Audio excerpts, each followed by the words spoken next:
hintayin po nating makapasok ang iba. At sa loob po ng 2 minuto tayo po ay magsisimula na.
Isang mapagpala at magandang umaga po sa ating lahat.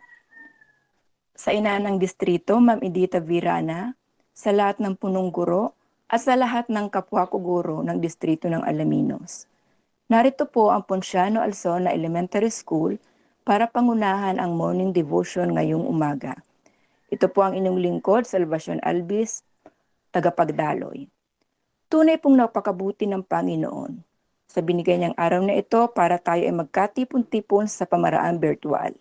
Halina't makiisa, makiawit, at makinig sa salita ng ating Panginoon. Narito po ang aming butihing school head na si Ma'am May C. Villanueva para sa pambungad na mensahe. Magandang umaga po, Panginoon. Magandang umaga po sa ating lahat. Ma'am, naririnig po ba ako, Ma'am Albi? Yes, ma'am. So magandang umaga po sa ating lahat. No matter how good or bad your life is, wake up this morning and be thankful you still have one. Thank God, still alive. Salamat po, Lord, sa biyaya ng buhay na kaloob mo. Bahagi ng ating pagiging tao, ang hilig sa magagandang bagay sa mundo. Magandang bahay, bagong kotse, magagandang damit, sapatos, bag, o alahas. Pero iisa po ang hinihingi sa atin ng Panginoon. Ang kagandahang loob para sa ating kapwa. Puso na mapagpatawad, mapagmahal, matulungin, at mapagkumbaba. Ngayong umaga po, salamat po sa pakikiisa ninyo sa Pamilya PAES para sabay-sabay nating ibalik ang lahat ng papuri sa ating Panginoon. God woke us up this morning and He started us on our way. We are grateful. We are alive. We are blessed. We give Him the glory. Amen. Magandang umaga pong muli. Maraming salamat po, Ma'am May. Hindi man natin nakikita ang ating Panginoon, ngunit ramdam natin ang kanyang presensya at pagpapala sa atin. Ngayon naman po ay pakinggan natin ang isang pambungad na awit na may titulong Ikaw ang hinahanap ko. At susundan po ito ng isang panalangin na ibibigay ni Ma'am Lani A. Ulitin.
Ama naming makapangyarihan, maraming salamat po sa biyaya ng buhay na ipinagkakaloob mo po sa amin sa araw-araw.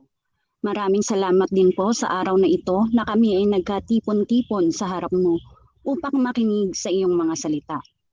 Nawa po ay bigyan mo kami ng katatagan sa araw-araw at lakas ng loob na harapin ang anumang hamon sa buhay upang mapaglingkuran ka namin ng buong puso.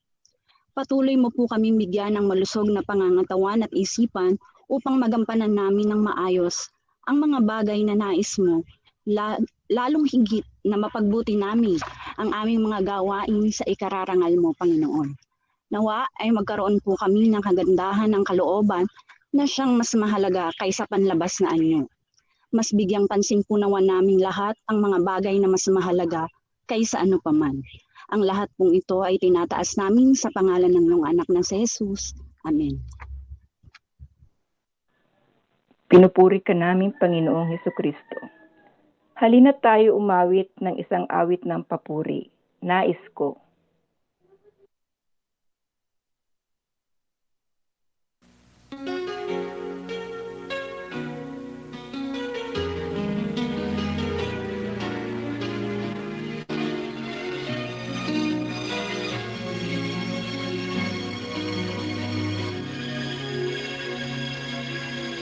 Nais kong umawit, O Diyos, para sa iyo, upang maipadama ang pag-ibig ko.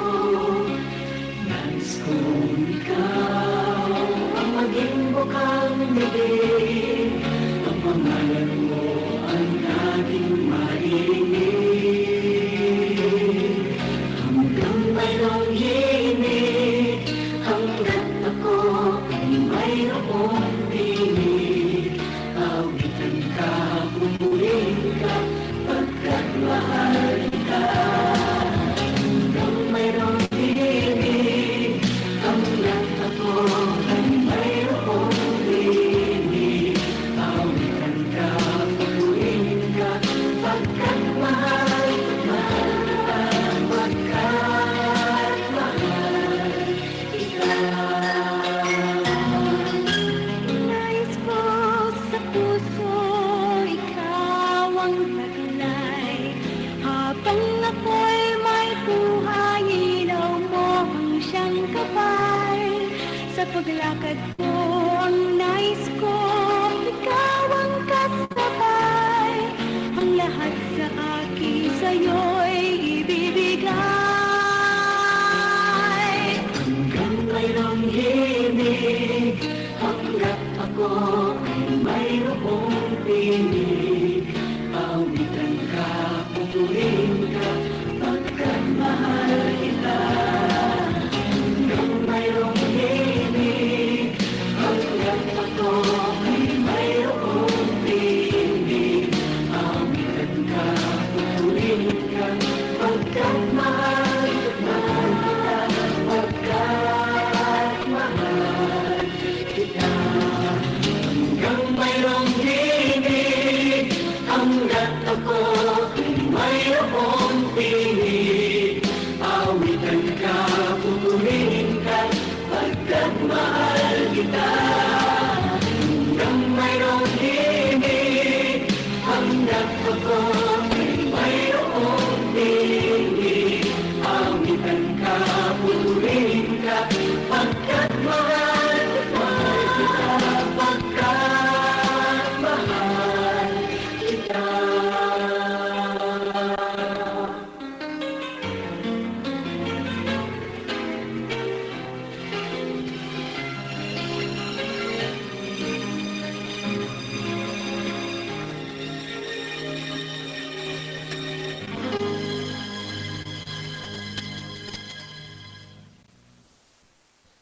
Hanggat mayroong tinig, hanggat mayroong himig, aawitan at purihin kita, Panginoon, dahil mahal kita. Buksan natin ang ating mga puso at tanggapin natin ang salita ng Diyos. Pakinggan po natin ang talata sa Biblia na ibabahagi ni Ginang Marilu T. Domingo.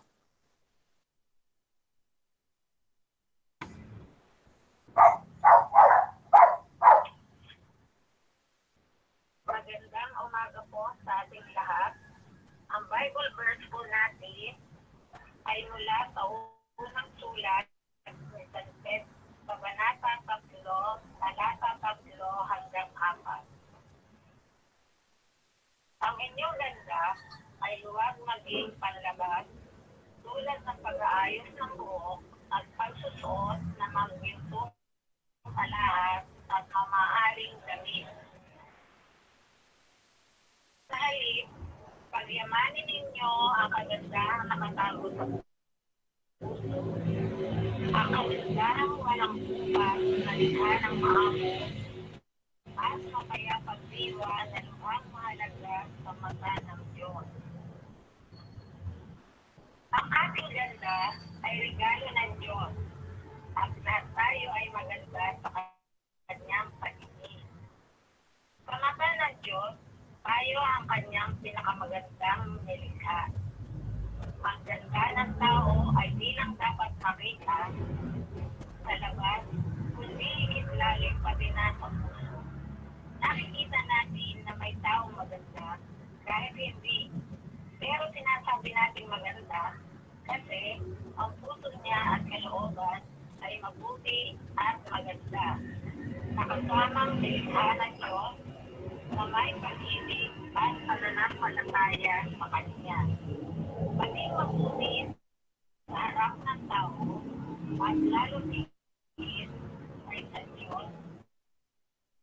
Dahil ito ang layunin ng paglikha niya sa tao. Makilala, mahalin, at paglingkuran siya sa lahat ng tao na lalong maging maganda tayo sa paningin ng buong lumikha.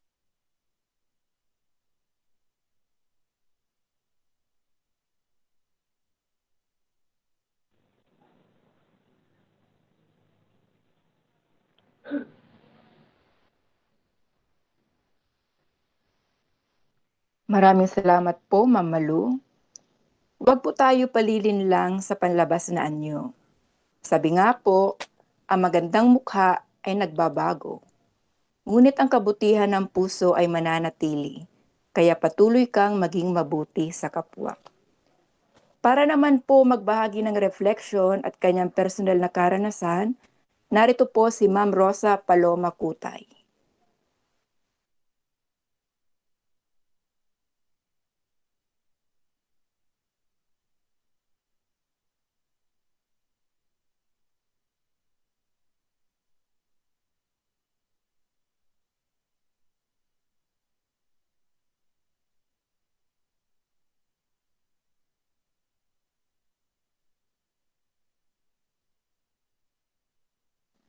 Ma'am Paloma, ha?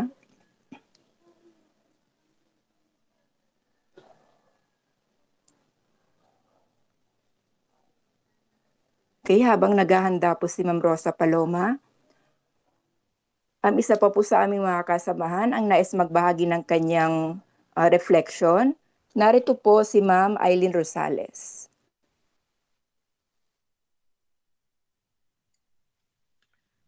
Magandang umaga po sa ating lahat. Tunay nga pong hindi natin kailangang tingnan ang isang tao o ang isang bagay sa kagandahan. Lagi nating iniisip na don't judge the book by its cover. Ika nga. Malimit sa atin, kahit nung bata pa tayo, ay panlabas na anyo ang ating unang tinitingnan. Kapag madumi at pangit, ay ayaw nating kasama o kalaro. Lumaki ako sa bahay, or lumaki ako noon na bahay, palengke, at school lang. Sa palengke, sa mura akong edad, tinuro ng nanay ko na galang at bigyan pansin ang nakatatanda. Kinalakihan ko na yon sa palengke. Marami ako naging kaibigan, pero sabi ng ilan, iilan ang totoo. Tama po yun kasi may kaibigan tayong sa ngayon kasama sa school, naging kaklase o naging kaklase, nakasama sa training, naging principal. Pero ang kaibigan pala ay yung kilala ka hanggang sa pinakang worst mo. May kaibigan pa rin akong di ko naman alam na naging drug addict, naging GRO dahil sa kakapusan sa buhay, at nakiapid. Pero di ko sila tiningnan ng ganun. Kasi bakit? Di nila yun ginusto at hindi rin nila ako parang niyaya na maging kagaya nila. Bagkos pag magkakasama kami, pantay-pantay kami, mga simpleng mamayan. Ngunit sa ating mga nakakakita o nakakaalam, ikaw yung sa sarili mo naiiwas ka kasi baka ka madamay o sasabihin sa iyo na baka kagaya ka. Kaya na dito naisip ko yung verse na yun na tama nga. Yung ganda ay hindi talaga natin dapat tinitingnan. Bagkus tingnan natin yung nasa kalooban. Pagyamanin yung panloob na kagandahan. Kasi ang Diyos lang naman ang may karapatang humusga sa ating mga tao, hindi tayo. May nabasa nga ako na panood na sabi, at ito lagi ko na nakikita sa mga Lenten season, kung sino man sa inyo ang walang bahid ng kasalanan, ay batuhin ang taong ito. Pero walang bumato kasi lahat tayo ay may bahid ng kasalanan. Bago mo husgahan ang isang tao, tingnan mo muna ang sarili mo. Di ako perpekto, pero lagi kong naiisip, bakit yung iba talagang ang unang tingin sa akin or nami-misinterpret ako. Siguro kasi nga straightforward ako. Na-open ko yung iba kasi minsan mataas yung boses ko. Laki nga kasi sa palengke. Mataray ako kahit yung asawa ko ganun din sabi sa akin. Tapos akala mo daw kung sino ko pag nagsalita. Pero ito yun ako. Prangka kasi ako. Gusto ko sa akin lahat manggagaling. Yung negative or positive na maririnig mo imbis na sa iba. Kasi ayoko nung may dagdag pa or whatever. Basta gusto ko yung pag sinabi ko, yun. Hindi mo kailangan ng i-elaborate. Kasi yun ako. May napanood pa nga ako dun sa, alam siguro ito ng iba na nanonood ng videos, yung Dharman videos. Natuwa lang kasi ako dun kaya gusto ko lang i-share. May isang lalaking nakipag-date sa babae sa isang exclusive na restaurant. Nagbigay ng malaking tip sa manager dahil sa good service and attention. Medyo na-amaze yung girl. Sa pag-uwi, may humarang na vendor ng flowers. Bumili siya para ibigay sa date, pero ang presyo ay $20. Ang sabi ng vendor ay malaking tulong kung siya ay bibili kasi may pangkain na silang mag-ama sa hapong iyon. Ngunit di naantig ang puso ng lalaki. Bagkus, tinawaran niya ito mula sa $20 ay ginawa lang niyang $5. Walang nagawa ang vendor kasi wala silang pagkain mag-ama. Doon nawala ang paghanga ng babae sa lalaki. Kasi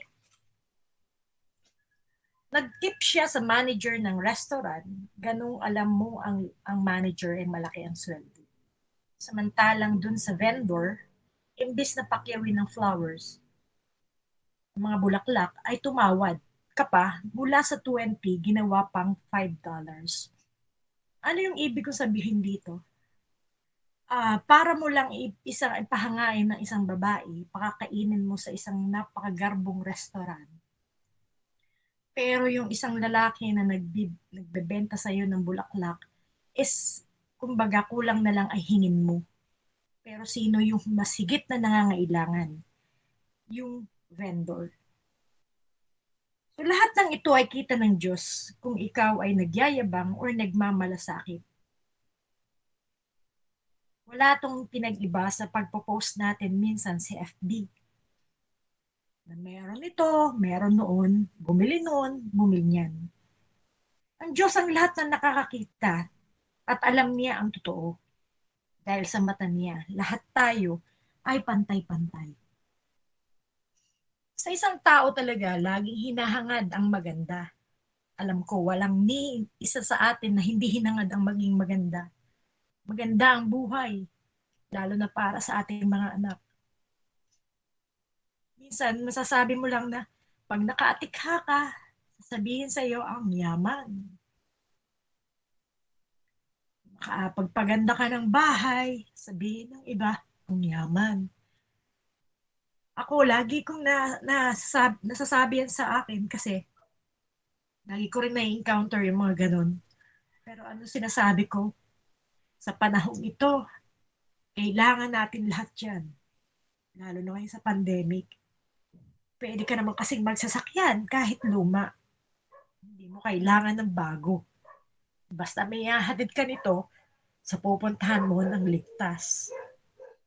Magkaroon ka ng bahay dahil minsan ko nang naranasan yung tumutulong bahay na kinalakyan ko dahil, kaya gusto ko, sabi ko, magkakabahay ako, uunahin ko yung bubong, yung magandang bubong. So yung bubong namin, di man pa rin kagandahan, pinakamaganda na yun sa akin. Mga sasakyang hindi naman bago, dahil pinagkakakitaan din namin. Pag nakakita ng iba, sabihin sa akin, ang dami mong sasakyan. Sabihin ko lang naman, yan akin sa asawa ko, sa business namin yan. So yun yung hindi mga nakakakilala sa'yo, sabihin naman ang yabang, hindi naman sinasabi yung totoo. Yung naman nakakakilala sa'yo, yun alam ang sinasabi sa iyo. Kasi lahat naman ng mga bagay na ito, lahat ng magaganda, sabi nga din kanina, narinig ko na, mga ugali natin, wala tayong magagawa dahil hindi naman natin kayang i-please yung ibang tao. Basta alam lang natin yung tama at hindi tayo lumalampas sa 10 utos ng Diyos. Kasi minsan iniisip ko din naman, marami kang ang pera. Kapag baga tayo pumanaw, kaya ba natin itong dalhin? Hindi. Dahil pagharap natin sa Kanya, sa ating Panginoon, haharap tayong payak. Simpleng tao na may isang suot na damit at ni alahas ay wala. Dahil ang nagawa nating kabutihan sa lupa, ang nagiging kayamanan natin at yun lang ang makikita ng Panginoon sa atin. Yun lang po sa inyo. Maraming salamat po sa inyong lahat. Magandang umaga po. Maraming salamat po, Ma'am Eileen. Para naman po sa isa pang reflection, tatawagin ko pong muli si Ma'am Rosa Paloma Kutay. Magandang umaga po sa ating lahat. Ang ibabahagi ko po ay kung ano ang aking pananaw sa ating Bible verse sa umagang ito. Para po sa akin, ang kahulugan po nito ay maging mapagkumbaba tayo at mamuhay tayo ayon sa kalooban ng Diyos. Huwag po tayong maging mapanghusga sa ating kapwa base sa kung ano ang nakikita ng ating mga mata. Kasi hindi lahat ng nakikita natin na maganda sa ating paningin ay totoo. Kaya naman may mga tao na hindi marunong makontento sa buhay dahil sa inggit na nararamdaman nila sa ibang tao. Kaya naman pinaprioritize nila yung mga kaluhuan sa katawan, kung ano-ano yung mga binibiling mamahaling bagay para lamang matanggap sila ng lipunan. Pero kahit na ma-achieve natin lahat ng yun, ang katotohanan ay hindi naman natin ito madadala sa kabilang buhay katulad nga po ng sinabi ni Ma'am Eileen. Dahil pag nawala tayo, hindi rin naman tayo maaalala ng tao dahil lang dun sa mga bagay na material na na-achieve natin.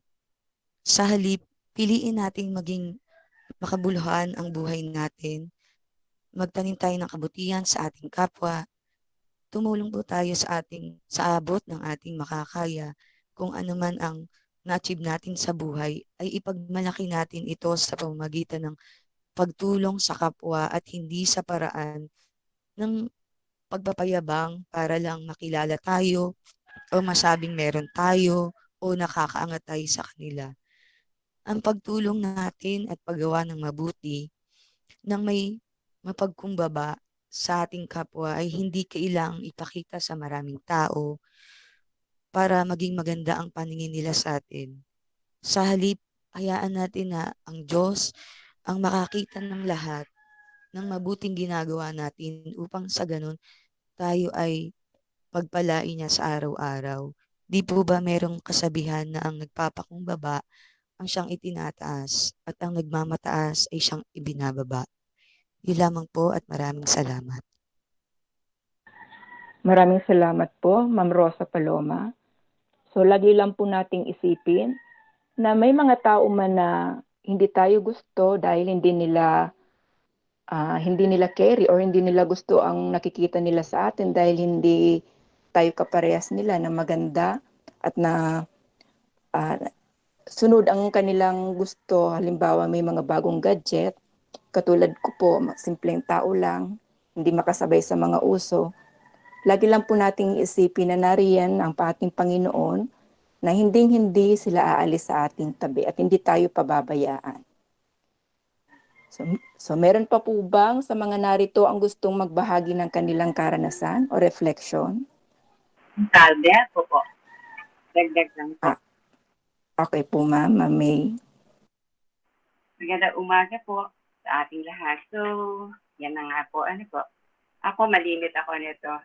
Malimit ako nahuhusgahan. Pero okay lang. Sabi nga po, life must go on. Life must go on. Siguro bahagi na rin siguro yun ng pagiging tao ko. Hindi husga na siguro dahil yung aking itsura. Sa aking itsura.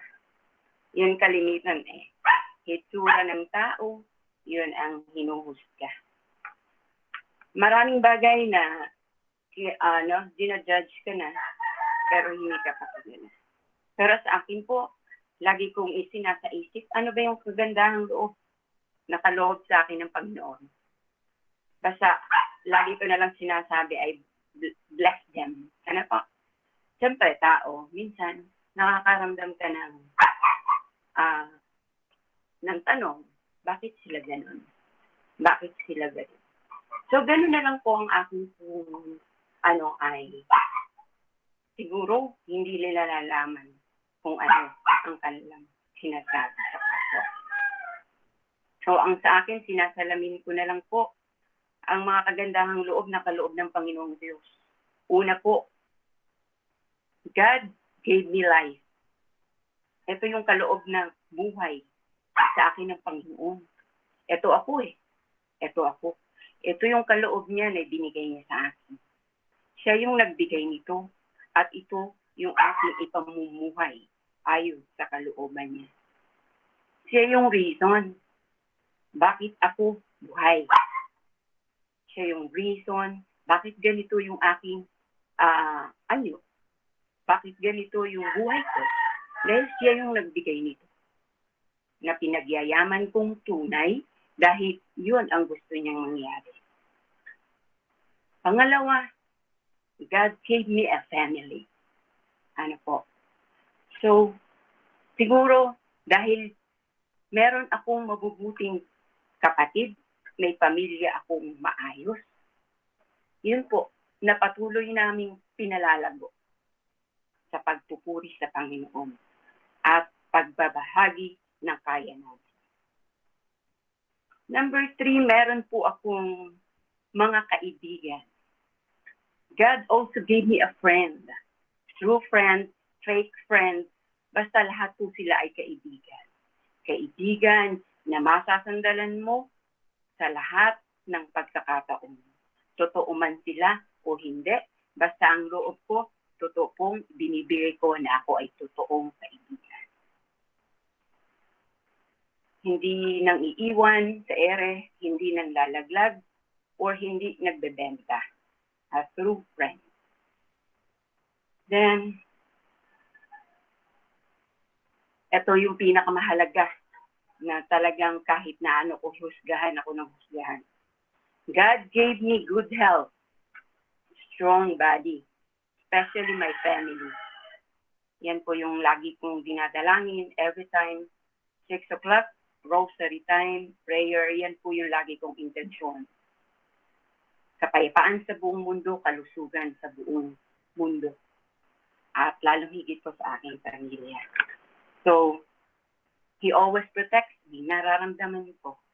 Nararamdaman ko yung kanyang ibinibigay sa akin wisdom kung paano ako kikilos at kung paano niya ako pinoprotektahan sa lahat ng pagsubok na dumadaan sa aking buhay. Parang konting iyak, konting tawag sa kanya, parang lumiliwanag, ganito anak ang dapat mong gawin. Ano po, sinasa puso ko lang po, ano po gusto niyong ipahatid sa akin at binigyan niyo po ako ng ganitong pagsubok. So may dahilan. May dahilan at sa bandang huli, may rason or may solusyon na nakahanda na ibigay sa iyo ng Lord. Nagpapasalamat din po ako at hindi ako masasakting sa kabila ng ang dami kong responsibilidad, lalo na sa aking magulang, na ako lang talaga yung kakapitan niya dito. Kaya nagpapasalamat ako kay Lord dahil a blessing yun. Na yun na lang po yung tinatanaw ko na napakalaking reward ko na ang ama ko kahit pa paano still alive and kicking at good health. Siguro dahil na rin sa pagiging mahigpit ko. Isa yun sa i-judge, yung pagiging mahigpit, pero nasa pamamaraan ko. Mahigpit ako sa pagkain sa tatay na hindi ko po pwedeng pakain lahat na nakakasama sa kanya. Pinatitikim, pero hindi po pwedeng sobra. Yun yung medyo isa na kaya nakikita ko na si tatay ay good health. Kaya summarize po ng lahat, but the end, ang Diyos po ang nagbibigay sa atin ng lahat ng bagay, maganda man o hindi. Buhay man natin ay masagana o hindi. Tayong tao ang magpapalago nito. So, we should be thankful kung ano ang meron tayo. Huwag tayo na meron tayo na gusto pa natin na kung makuha pa yung iba. Pagpasalamat natin na meron tayo. Pagpasalamat natin na we are healthy. Basta lahat po ng ating hinihiling ay ibibigay niya kung naaayon sa kanyang kalooban. Magandang umaga po muli. Maraming salamat po, Ma'am May. Ngayon naman po, ating pakinggan ang isang awiting na may titulong, Linisin Mo Ako.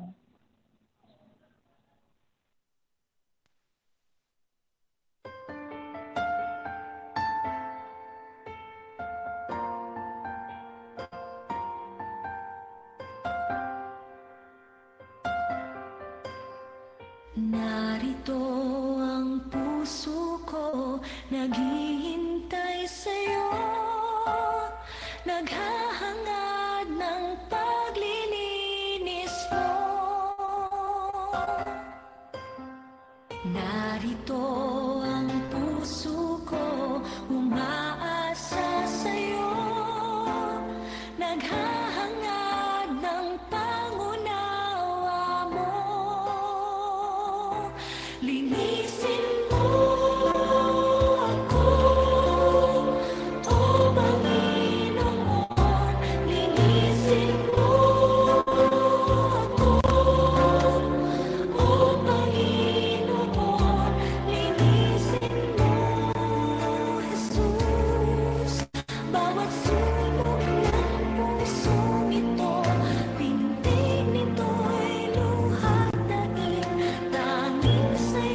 Linisin mo, Panginoon, ang bawat sulok ng aking puso. Sa puntong ito, narito po si Ma'am Elizabeth Austria para sa pangwakas na panalangin at susundan nito ng Oratio Imperata. Mapagmahal at mapagpatawad naming Ama, sa pagtatapos ng aming pagtitipon, nais naming sambahin at igalang ang iyong pangalan, Panginoon. Mahal na Panginoon, maraming salamat po sa araw na ito na ipinagkaloob mo sa aming lahat. Salamat sa kaligtasan at proteksyon na ibinigay ninyo sa pagkakataong ito. Salamat sa gabay at matagumpay na pagtitipon na dinaluhan ng maraming tagapakinig. Nawa, Panginoon, ay bigyan ninyo po ng puspos at liglig na biyaya ang bawat isa sa amin. Pilit nawa naming isabuhay kung anuman ang aral na aming natutunan sa umagang ito. Salamat po, Panginoon, sa lahat ng pagsubok at kaligtasan na ipinagkaloob mo sa amin. Patuloy niyo po kaming aputin sa tuwing kaming nadarapa at gawing instrumento ng inyong mabuting gawa. Gabayan mo po kami at ang aming pamilya. Nawa ang lahat ay maging kalugod-lugod sa inyong harapan, hindi lamang sa panlabas na inyo, kundi kagandahan at kalinisan ng aming mga puso. Salamat, Panginoon. Ito ang aming samot dalangin. Ibinabalik po namin ang papurit pasasalamat sa pangalan ni Jesus. Amen.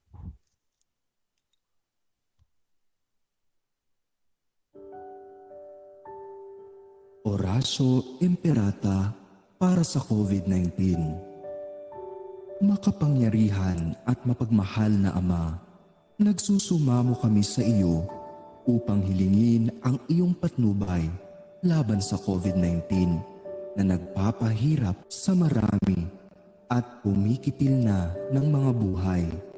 Gabayan mo ang mga dalubhasang na atasan na tumuklas ng mga lunas at paraan upang ihinto ang paglaganap nito. Patnubayan mo ang mga lumilingap sa may sakit upang ang kanilang pagkalinga ay malakipan ng husay at malasakit. Itinataas namin ang mga nagdurusa, makamtan nawa nila ang mabuting kalusugan. Lingapin mo rin ang mga kumakalinga sa kanila. Pagkamtin mo ng kapayapaang walang hanggan ang mga pumanaw na. Pagkalooban mo kami ng biyaya na magtulong-tulong tungo sa ikabubuti ng lahat. Ukawin mo sa amin ang pagmamalasakit sa mga nangangailangan.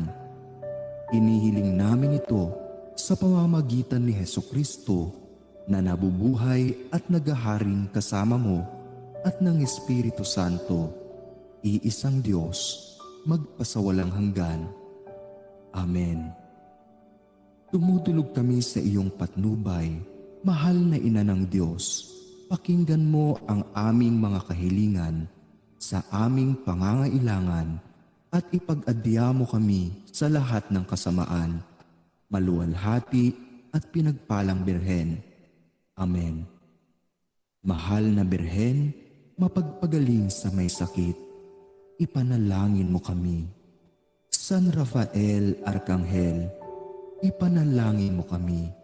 San Roque, ipanalangin mo kami. San Lorenzo Ruiz, ipanalangin mo kami. San Pedro Calungsod, ipanalangin mo kami.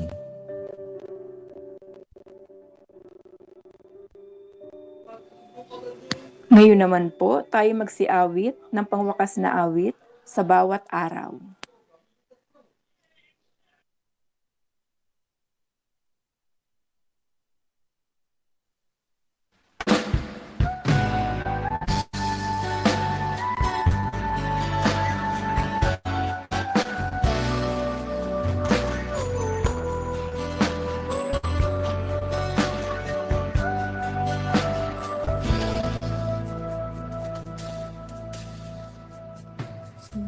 Pagsikat ng araw sa bawat pag-ibig ng hangin,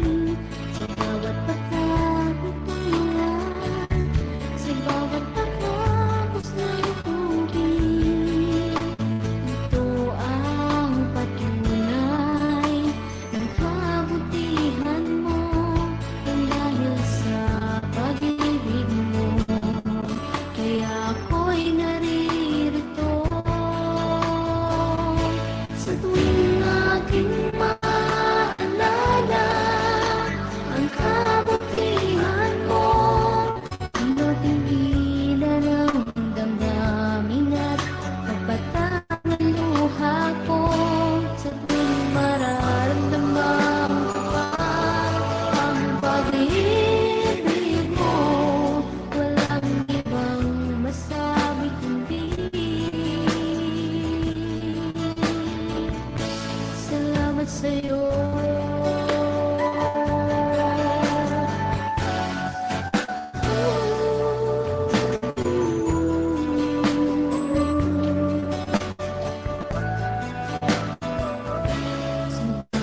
Sikat ng araw, sa bawat pag-ibig ng hangin, sa bawat pagkapit ng ulan, sa bawat pagkapos ng tubig. Ito ang patunay ng kabutihan mo, ay dahil sa pag-ibig mo, kaya umaawit sa'yo. Sa tuwing aking umaalala ang kabutihan mo, mapigilan ang damdamin at papatak ang luha ko. Sa tuwing mararamdamang tatak ang pag-ibig mo, walang ibang masabi kundi salamat sa'yo. Sa tuwing aking maaalala ang kabutihan mo, ay mapigilan ang damdamin at pagpatak ng luha ko. Sa tuwing mararamdamang tapat ang pag-ibig mo, walang ibang masabi kundi salamat sa'yo.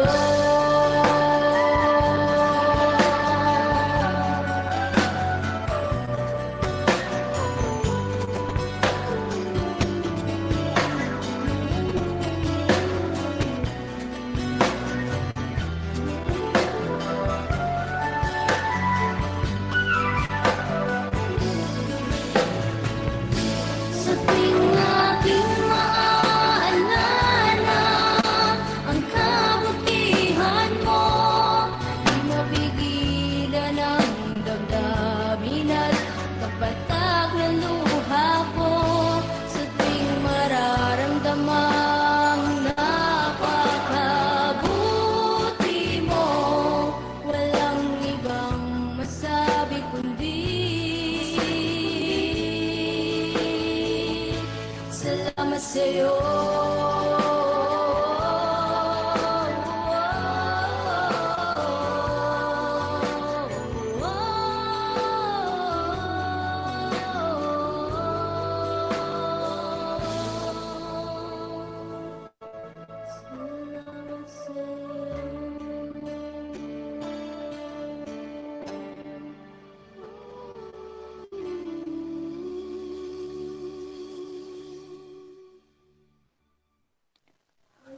Para naman po magbigay ng pangwakas na mensahe at mga announcements, narito po ang ating District Supervisor, Ma'am Edita V. Rana.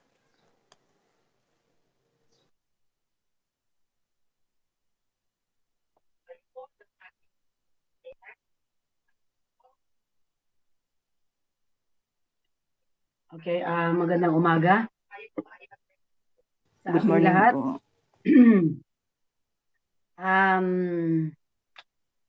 Maraming salamat sa Ponciano Alzona Elementary School sa pangunguna ni Mrs. May Villanueva. Ganon din sa mga gumanap ngayong umagang ito. Maraming salamat sa maayos na pagpapadaloy. At praise God, malakas ng konti ang ating internet connection. So, sabay-sabay, medyo ako'y nataranta din ngayon. Gawa ng meron din kaming flag raising ceremony sa division. At actually, it's starting now. Maraming salamat. Napakaganda ng verse ngayong araw na ito. Okay? At sa mga tinura ng ating mga kasamahan, maraming salamat. Naway maging gabay po natin ito sa ating pang-araw-araw na buhay. Tandaan natin, tayo ay nilikha ng Panginoon na may kani-kaniyang lakas, may kani-kaniyang kahinaan. may kani-kanyang taglay na kagandahan sa loob man o sa panlabas na anyo. At kung ano man ito, pagyamanin natin, palakasin natin ang ating kahinaan at palakasin palalo yung malakas sa atin ng strength, no? At yung pagiging judgmental ay talagang yatang yan ay kaakibat na ng pagiging tao natin. Pero pwede naman tayong mag-judge in a nice way. Sabi nga, minsan talaga, tama si Ma'am Eileen, nami-misinterpret tayo ng iba. Pero marami ding nagsasabi sa akin ng mga tinuturan kay Ma'am Eileen. Lakas ang boses, strong ang personalidad. Pero sabi nga, marami na rin nagpayo sa akin, everything can be unlearned and relearned. Pero sadyang mapagbiro ang tadhana, minsan ay talagang tayo ay kanyang tinutukso. Ganun pa man, ang mga aral ng Panginoon ay siyang nagsisilbing gabay sa atin para tayo ay muling bumangon at muling baguhin kung anuman ang ating mga nagawa. I-rectify natin yung mga pagkakamali. And it's not bad, no? Kasi ang sabi nga, marami akong nababasa sa Facebook, no? Hindi daw yung kung gaano ka nagkasala, kung gaano ka tumayo, no? Kung gaano sa tuwing nagkakasala ka ay bumabangon at binabago mo kung anuman ang iyong nagawa. So, napakaganda ng sikat ng araw, mga kapatid. Okay? Nawa ay mag-ingat tayong lagi. Okay? Dumadami, papuntang probinsya ang ating variant, no, na bago ng COVID-19 virus. So, ingat kayo, mag-ingat tayong lahat, and pagpalain nawa tayo ng Panginoong Diyos. Good morning and God bless everyone. Salamat po, ma'am. Good morning po. Salamat. Maraming salamat po, Mrana. Salamat din po sa mga kasamahan ko sa PAES na nagsiganap ngayong umaga. Opening prayer, Ma'am Lani Ulitin. Bible verse, Ma'am Marilo Domingo. Reflections, Ma'am Rosa Paloma Kutay at Ma'am Aileen Rosales. Closing prayer, Ma'am Elizabeth Austria. Slide presenters, Ma'am Jill Baban and Ma'am Aurel Rivera. Ang inyo pong lingkod, Salvacion Alvis, facilitator. At ang aming school head, Ma'am Macy Villanueva. Muli po, dito nagtatapos ang ating morning devotion. Salamat po, Panginoon. Magandang umaga at mag-iingat po tayong lahat. Salamat po.